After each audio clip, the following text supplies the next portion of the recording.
with our clients, we really don't, other than just providing that space. Now, out of that, people are able to come to terms with their own health problems and establish a social network, and we see that happen all the time. One thing we've noticed particularly since the cocktail, we're not dealing with mortality issues like we were in the past. It used to be that if you walked in our doors, chances were it was because you were dying and dealing with mortality issues. And now, people are living. So what we're dealing with now is how to, get back into the workforce or, try to have a healthy social life. A lot of the emotional support that people are looking for are around medication or self-image issues and stuff like that. Well, I mean, I've heard it, and some of you probably have also. Earlier, back on when HIV and AIDS was first discovered, and people being diagnosed, and this coming down the pike back then, but. Back then, a lot of people they had the mindset, the attitude, and the way that they lived was, well, now I have AIDS, now I've got to prepare to die. Yeah. Rather than saying, okay, I have AIDS or I have HIV, it's time to prepare to live. Mm-hmm. What is the difference in the mentality that everybody has seen from the 80s to 2000 plus now? What kind of a mentality, background have we come from, and where are we going? Well, there was such a stigma on the disease to begin with. No one would talk about it. I had a sister-in-law, her son passed away from AIDS, and she told everybody he had lupus. And it was not treated well because the families were ashamed of it.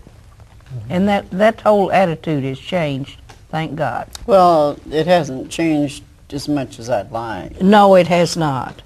In fact, in my little county in Palestine, it's not changed. Right. What, for the mothers of two patients, what would you both like to see change from? I mean, we know very well the mentality of the 80s when it came to HIV and AIDS care and prevention, and then networking. Back then, it was almost non-existent. But how do you look at it today? Do you think that it's gotten better, or that it needs to go further? Now, in Texas, it's gotten some better, and maybe it's a lot better in the metropolitan areas, but in our rural area, it is not a lot better. Well, people just aren't open for dialogue in Gig Harbor. Yeah. They just don't. I try to find out in networking where the support groups might be, or something to get together in the way of donating things, and I found out there wasn't even in Tacoma at the time an active gay and lesbian community center operating, and Tacoma's huge. I was just dumb. That was, 3 years ago, something. And with everything else having a voice, why aren't we getting the word out about this, and why are people still homophobic? I mean, what's up? I don't understand that. Yeah, I don't either, and I've been pretty open about it and vilified in some areas because of that. Well, maybe let's get a response to that. About homophobic issues. A lot of people, doctors, that again, back in the mindset of the 1980s, people looked at AIDS and HIV as the gay cancer, being very homophobic about it. But what do you think about that? Well, homophobia certainly exists. Surveys of the general population suggest that most people think that men having sex together is sort of akin to having abortions. It's a it's a religious no-no, something that is just not to be sort of supported in a very Christian community. But as a matter of fact, I think if one looks through the Bible, you don't see a lot of statements that condemn homosexuality. Jesus never said anything about it, I think, as best I understand it. But people develop these attitudes and their perceptions that are very pervasive in the population. Now, we're dealing a lot in King County, not just with AIDS in the homosexual community, but AIDS is occurring a lot now in communities of color, particularly in the black communities, and not just native-born blacks, but we've got a burgeoning, growing foreign-born black population in King County, and I presume in the rest of the Washington state, and maybe down in Texas. I don't know.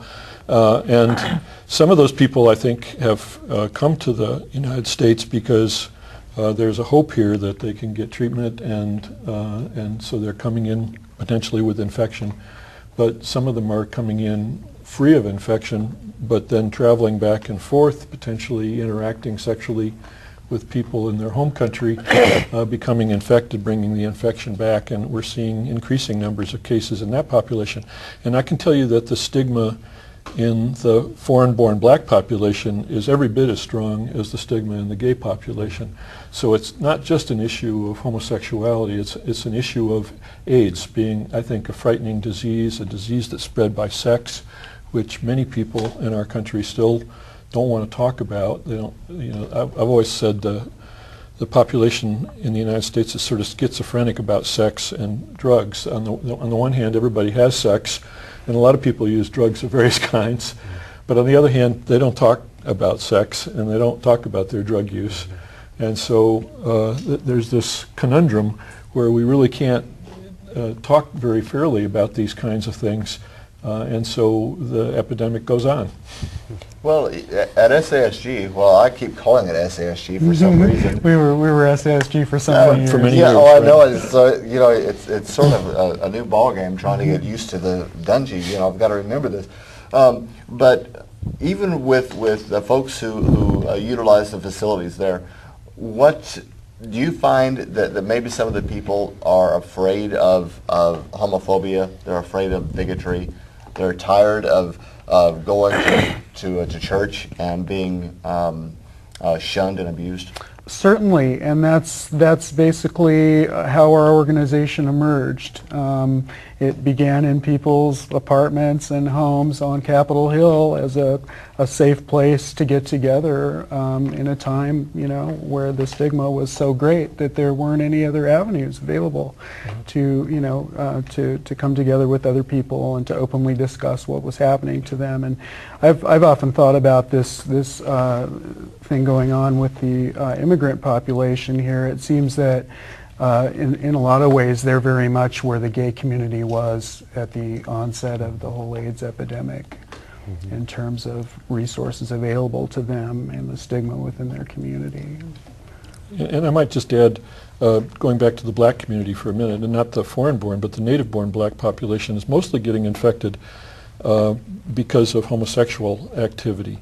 And the black communities are so involved in their churches that although the churches, I think, have done a good job in bringing compassion to people who have AIDS in the black community and providing good care services, they are not able to talk about how to prevent HIV transmission because they can't talk about the behaviors that transmit HIV. And so they're not particularly helpful. They've not so far been very helpful in sort of helping people to confront their ambivalence about same-sex or opposite-sex behavior, and then talking about that. Because if things are left in the closet, they don't get talked about, and people don't end up changing their behavior and finding safer ways of behaving.